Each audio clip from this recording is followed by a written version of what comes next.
everyone, welcome back to Sunny Life channel. Thank you so much guys for tuning in. To all the returning subscribers, thank you so much guys for your amazing support. And if you are new, we welcome you, and please don't forget to subscribe, comment, like and share this video. Guys, we are talking about Uzalo. Nkunzi found out about Mangcobo and Njeza's secret. Let's see. As much as Nkunzi wanted Njeza to be out of his way, but he wouldn't want his wife to sleep with him. Mangcobo might have thought that because they have used Nosipo to catch Tulani, it wouldn't be a problem for her to do the same with Njeza.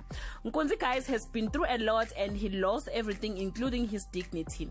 He is doing his best to win his life back. If I can take you back, guys, Njeza was working for Nkunzi and he betrayed him and worked for his worst enemy, Kataza, who came to Gamashu to take everything that belonged to Nkunzi, including his wife, asset and children.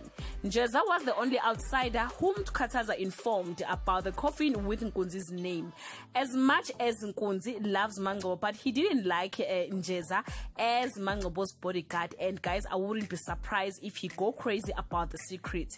It may not be the last time Mangcobo and Njeza did the deed, and she might be pregnant, guys, who knows. So yeah guys, we can expect more drama from Nkunzi and his family this coming weeks.